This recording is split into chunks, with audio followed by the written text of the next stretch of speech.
All right, guys. 41st Acre is back after a week off. My wife had a baby, so the Are guys you just couldn't married? coordinate without me. So uh, didn't hear that, Justin. But we're moving on. We didn't know This what to do week, with our hands. yeah, yeah. Um, Texas versus Kentucky this week. Saturday at 2:30. Texas is a 20 and a half point favorite. Over under currently at 46 and a half. Last home game of the year for Texas, so should be a good showing. Justin might have some notes later on predictions for the turnout at the game. But yeah, rounding out the end of the SEC schedule, we don't have a cupcake in the midst of this. No Mercer or Alabama State or any of those sorts of FCS teams. We got Kentucky. They are 4-6 overall, 1-6 in conference play. They have really been at the bottom of the SEC. They played a couple of close games. Took Georgia to the end. I was kind of paying attention to that game when it was on, and thought Kentucky had a real shot to pull that out. Um, and I think they kind of shot themselves in the foot. I think they punted with like 2 minutes left or 3 minutes left back to Georgia, and instead of going for it on fourth down. So, um, but taking a look at Kentucky's schedule real quick, they got blown out by South Carolina. Close loss, 1 point loss against Georgia at home, and then they beat Ole Miss, so that was their a signature win for them. Lost to Vanderbilt, Florida, Auburn, Tennessee, and they're coming off the most recent win at Murray State. So not Alabama State, but Murray State. So a little bit lower tier than Alabama State. Um, Texas coming off a win against Arkansas. Defense played well, no turnovers.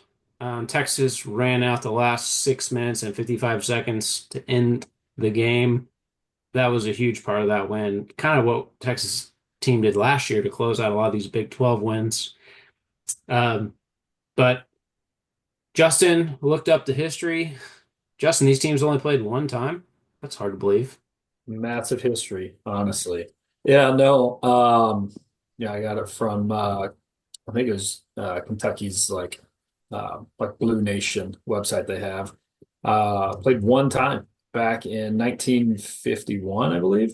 It was a bare knuckles brawl. Kentucky won 7-6. Looks like Bear Bryant was their head coach, which I didn't realize he actually coached at Kentucky. That's pretty cool. It was his sixth season of coaching at the time.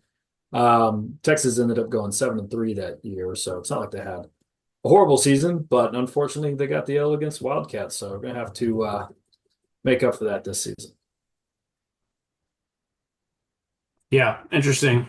Some of these, you know, games that are coming up against new opponents, like Michigan, Vanderbilt, teams we've played. You can count on one hand how many times you've played them. Um, Fun to see.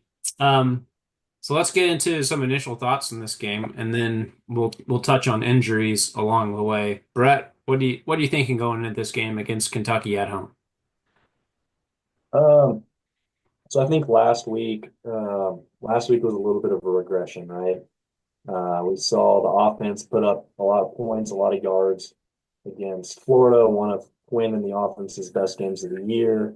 You go to Arkansas, you regress in some capacity or another. Defense looked phenomenal the majority of the game, but offense regressed a little bit. But you played a tough game, you're playing at a historic rival for the first time in conference play in almost 30 years or so. A team that what does Sark say about Arkansas? Arkansas they they they hate Texas more than they like themselves or something like that, Yeah. right? So there is a little bit of drama in that, and so it was a good test overall for us to go and to play a tough game with such a rabid crowd. I mean, we're going to get another glimpse of that here in about a week and a half. Um, and I like the way they finished it, running the clock out for the last 7 minutes. I think that bodes well going to the last two games of the regular season. This Kentucky team is a good team. They're not a great team. They've got upsets. They've got almost upsets. They like to control the rock. They like to keep the score low. That's their recipe to win the game.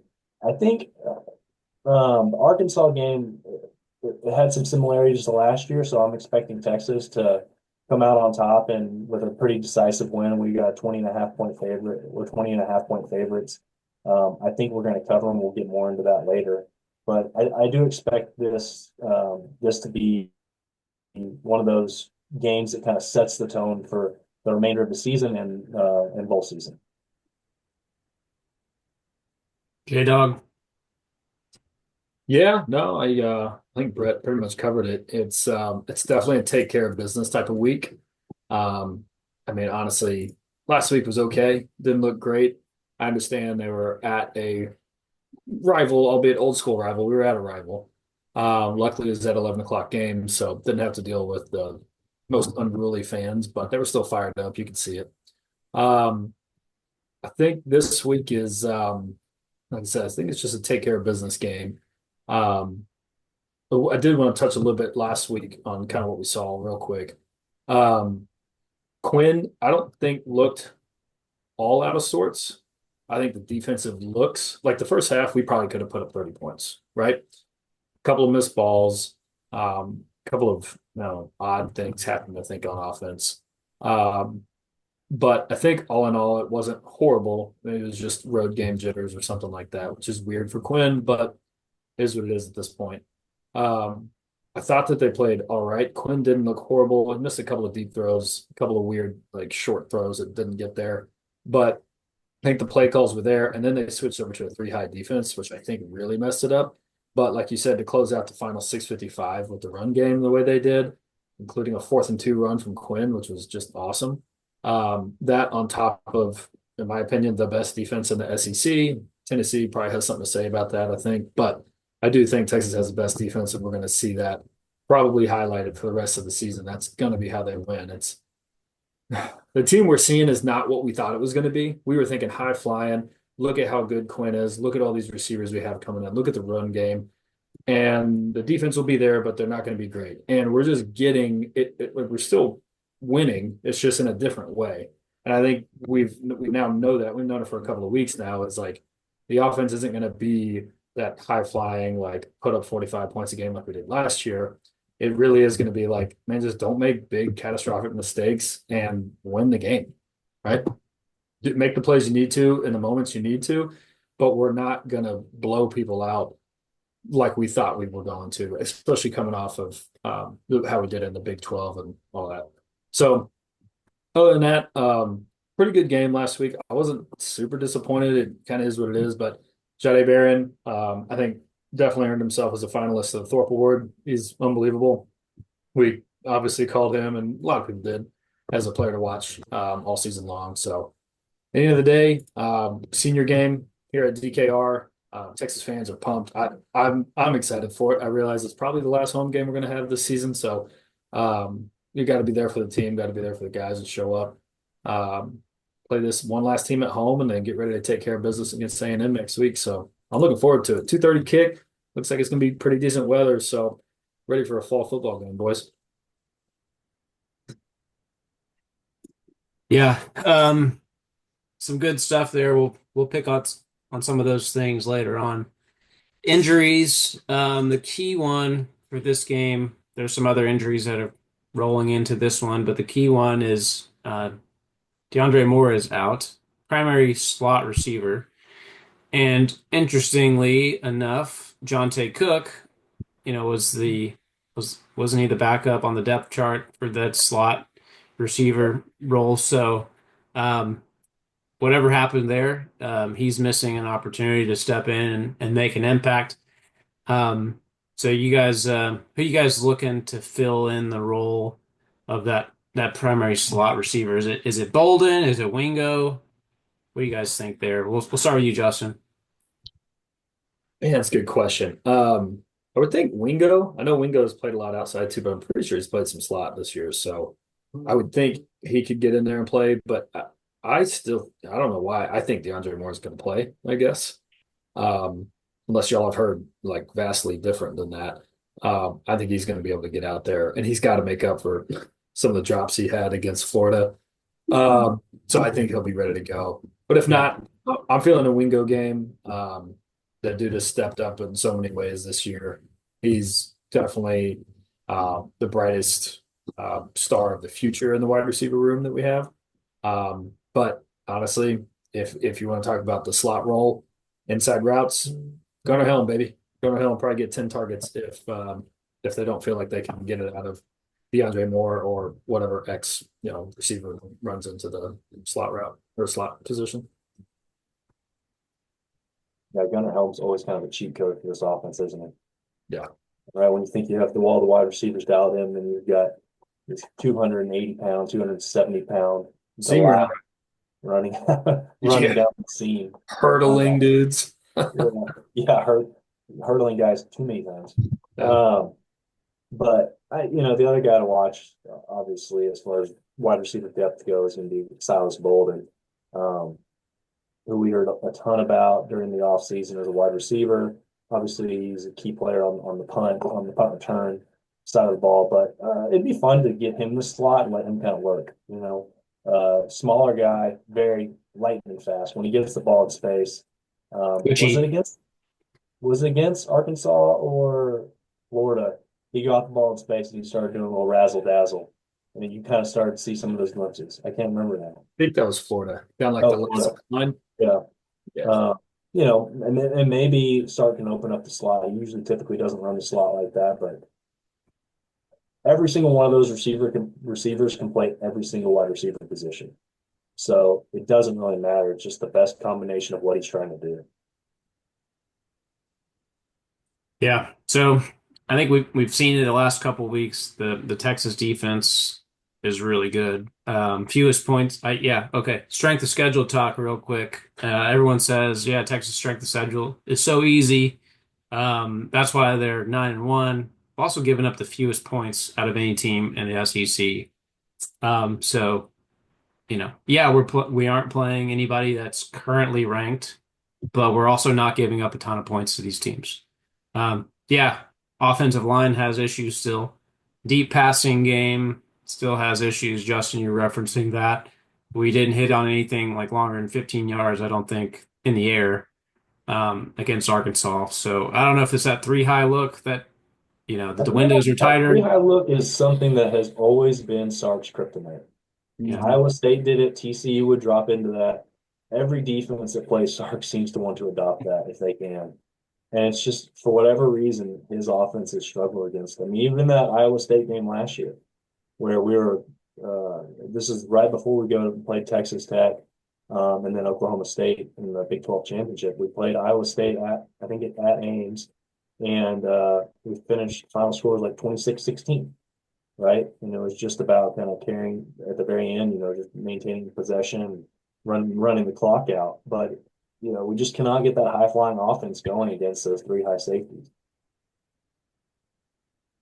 Yeah, Yeah. you're 100% right. Sorry, go ahead, Ben. You got it. I'm the transition guy.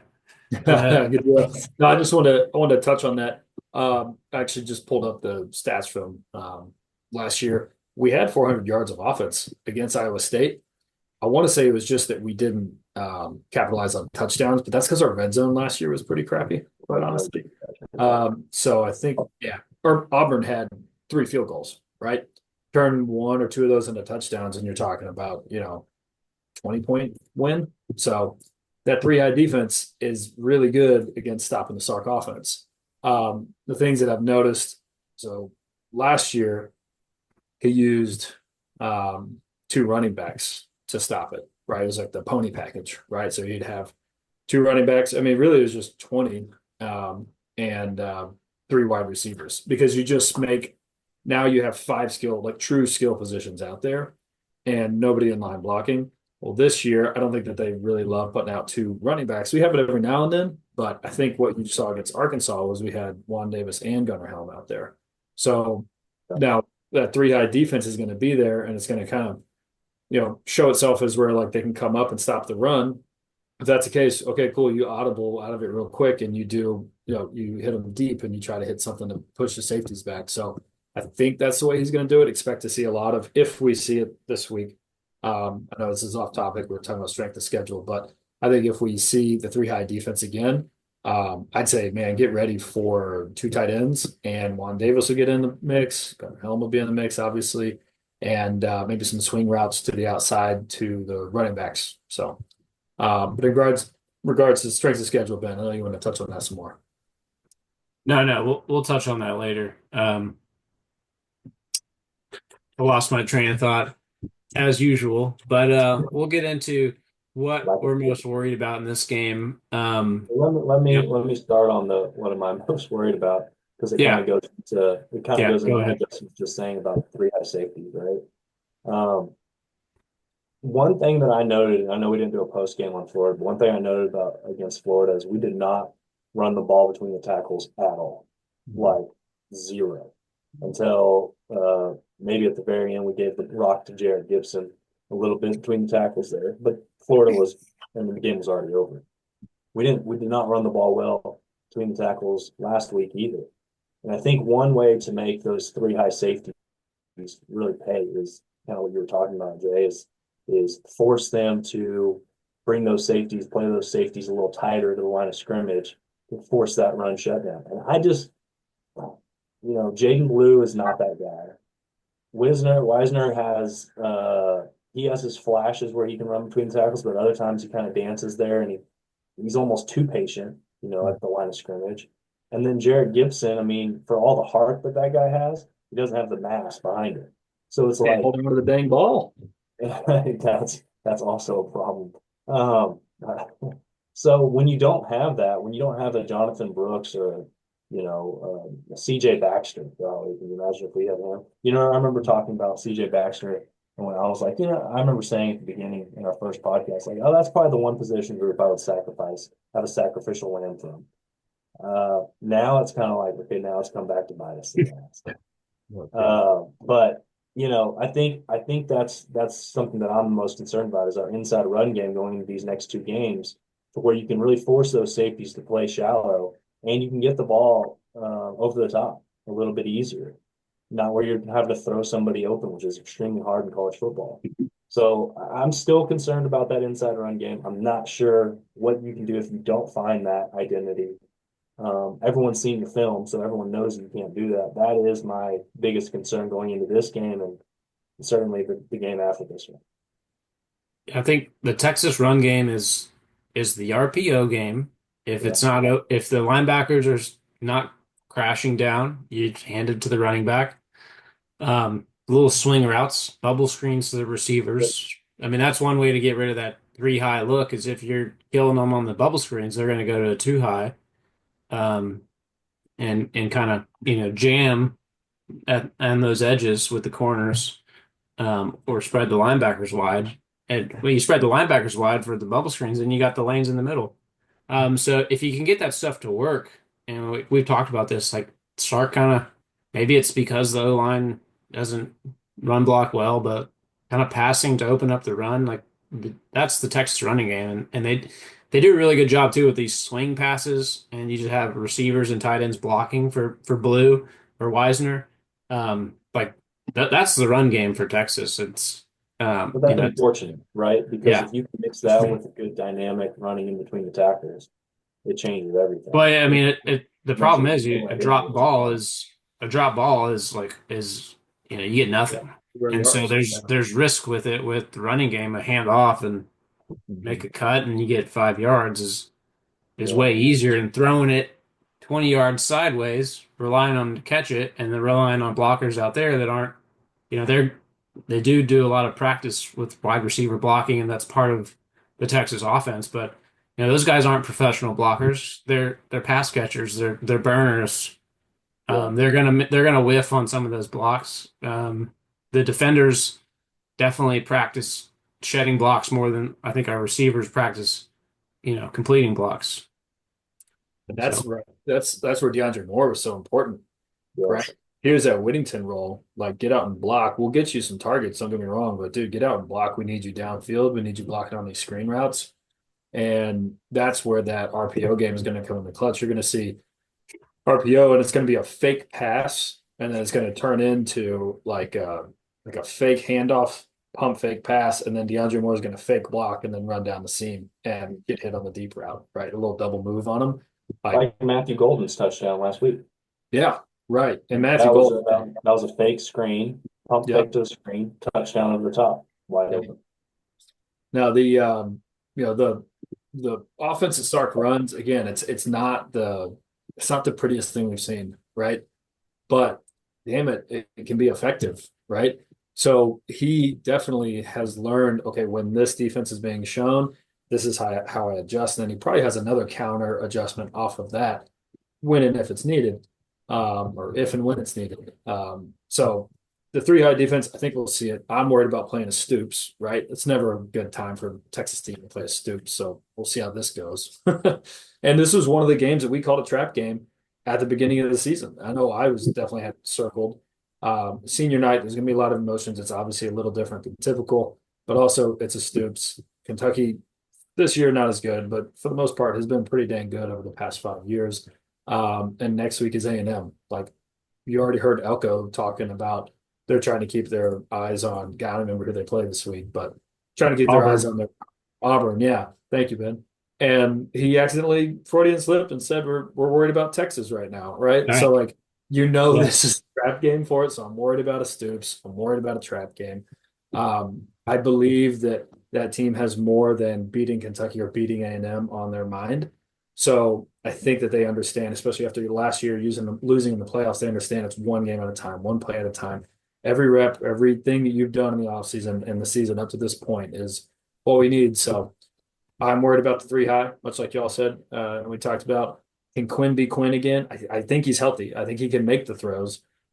We just need him to feel more comfortable playing against that three high personnel or three high defense. And again, I think it's that 12 personnel. So I'm calling big game from Helm, which is not a crazy thing to say. I think he leads the team in receiving this year, but yeah, I mean it's there's a lot of interesting facets about this game for it being against a 4-6 Kentucky team. So I'm excited. Yeah, that was my note, was complacency. Mhm. Exactly what Coach Elko did. He slipped. He's got Texas on the mind. We don't need to have A&M on the mind. That game will be there. It'll be plenty of fun. Looking forward to that when it's there. But complacency, looking past a team based on their record is what you can't do. And perhaps what makes the SEC so tough. Yet, our strength schedule isn't, it's not good enough. Um, so anything, what we're most worried about, we've checked that. What we're most confident about it, I think we're all going to say defense. Brett, anything else besides defense that you're super confident in for this Texas team in this game against Kentucky? Besides the defense, I do have a lot of faith in Sark, right? I think he does a good job. I think he does a good job at play calling this time of year. I think he does a really good job getting the team in the right mental mindset and not looking ahead. He used a lot of analogies that Nick Saban did, rat poison, and all that kind of stuff, right? So I do have I have a lot of faith in what he's doing for this program, him getting those guys prepared, and then once we're in the game, his ability to manage it. I actually think Elko slipping up is a benefit to Texas. Like forget whatever's going on with A&M, right? And what he said and how their mental is going to be after this. But that's a great point for them to all go, see, they're looking ahead. We're not. We're focused here. So everybody can like really take that as Yeah, an example of like, let's not do that. We got Kentucky. We got a Stoops on the other side. And Kentucky's fighting for their bowl like eligibility. They're 4-6, right? So at the end of the day, they need this win and next week's win. yeah, yeah. That's it reminds me of right before last year when we had the SEC schedule, and then all the players started posting on Twitter the 2023 Big 12 schedule because everyone was looking ahead to the SEC, right? Right. Guys were just like, "Hey, this is our focus." I love Yep. Yeah. that. All right, players of the game, bold take time. Um, Players of the game, I wrote down, and Brett, thanks for liking this, but boring but barren. Jahdae Barron. That guy just, like Justin said, Boring, he but should be in the Thorpe Award. We got to have some alliteration. Um, I mean, yeah, he might have gotten away with some physicality last week at Arkansas. They were letting him play. Um, he's fun to watch. He energizes the team. Hadn't seen as much Anthony Hill doing that, and maybe I've missed it, but I was expecting Anthony Hill to kind of be the emotional leader, and yeah, he's definitely on the stat sheets. But when Barron makes a play, um, like the camera's on him, like man, the team gets juiced. So that's player of the game. I don't have any bold takes. I will defer those to Brett. Player of the game, bold take, Brett. all right. Well, I got to honor some seniors, right? At first, I was kind of picking some other players, but senior night has a different kind of juju to it.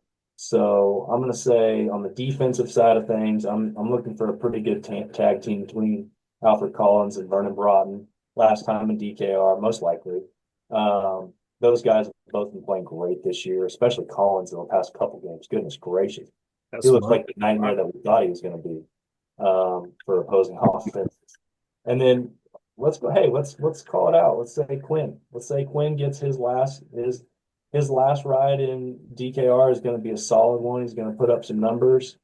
I think he's going to put up 300 yards. I think he's going to take. We're going to put this one away early. We're going to see Arch. So keep the fans happy. You got to keep the fans happy. Um, Wow. my bold take for it. I think the offense. My bold take is just going to be the offense looks like they did against Florida. Okay. So whatever the amount of yards that we had and the points that we scored against Florida, that's my bold take because the offense looks good again. We can debate whether we can get that threshold when we do the post game. And score prediction, we're putting up 35-40 in this game. So put me at 40 to 10. 42-10 or 40-10? 40 to 10. 40-10. Gotcha. 40 to Man, 10. so one of your bold takes is we see Arch. That's awesome. I hope that's right, man. I would love it. I I'm gonna go Hunter Helm, leads the team in receiving. He's a senior, right? Let's see what he's got for senior night. Which is no surprise. I think I've picked him as my player of the game, probably half the games this year. Um, and you know what, guys? Here we go. Trey Moore. Who? He's been Sorry. the guy Say who it was again. invisible for 8 weeks and then decided to play. He's had an unbelievable run the past 2 or 3 games. Let's keep it up, man. Let's see him fill the stat sheet. Technically, he's a senior, but I think he actually has another year of eligibility. So if he wants to come back, and he's going to play like he's played the past couple weeks. I'm all in. So I got Hunter Helm leading the team in receiving, just having maybe one of those like I don't know 7 to 10 reception kind of games. Put up close to 100 yards and a tutty. Like just go out with a bang. Trey Moore sack, tackle for loss. I don't know if we'll get another fumble recovery kind of thing, but let's see what he can do and keep keeping up the stat sheet. Um, Bold take. We hold Kentucky to less than 250. That's kind of been our benchmark. If we can hold them below 250, then you really feel good about the defense. So been doing a pretty good job at home, for the most part. Let's see if we can make them look one dimensional. We should have a pretty good chance to do some ball control. So I think it'll be a relatively low scoring game. But maybe we get a special teams touchdown. That's one of my other bold takes. And I think we get over 4.5 sacks. So I'm calling 5 sacks. I just don't trust the Kentucky offense. So let's, Yeah. if they're going to try and throw against us, I'm all for it. They do have two very good receivers. I'll say that. I know we didn't talk much about them, but Dane Key and Berrien, dude, those guys are great, man. Like potential to play in the NFL. So watch out for them. But again, we trust our defense so much. I'm not too worried. Score prediction, I think a little lower. I got 27-10. I don't love us going against the defense I think we're going to see, but I think we continue to do enough and probably get a couple of short fields. Like I said, maybe a special teams touchdown to make sure we win. We don't cover, but we win. Yeah, I got 37-10. I think it's more similar to the Florida game than the Arkansas game. Um, you know, at home, I think helps with the points. Playing at Arkansas is tough, and like Brett said, like Arkansas really wants to beat you, and they had a good game plan. I thought Texas just were all over Taylon Green. Like the guy, if he had any room or time, Arkansas maybe wins that game. So similar things happen here. Maybe some missed tackle for a touchdown or just a touchdown late for Kentucky, but this game's going to be over. And if anything, you know, they're in it because Texas can't put the foot down. So hopefully they can do that, complete some downfield passes. Maybe that'll open up some of the run game like we talked about. But yeah, I think we're all expecting a win, and it looks like besides Justin, we're expecting Texas to cover, which I've been holding back on, since midway through the season, and we didn't do the prediction last week, but I definitely wasn't picking Texas to cover last week playing at Arkansas. I don't know who's setting that line or who's betting on Texas to cover the spread, but yeah, this Texas team, like again, should win. I'm not, 100% confident they're going to cover the spread, but I think they win comfortably enough. So, Let but me add a thought there, yeah, Quinn. Um, so last year we talked about the Iowa State game, right? We won 26-16 at Ames. That was like the game that we kind of marked, and then after that, the offense was unleashed. The starting game plan came to fruition. Everything was firing on all cylinders. That kind of felt like last week to me. I think Sark does a really good job of getting these guys prepared. I think our team looks forward to getting to this point in the season. They're not worn down. I think Sark's going to have them motivated.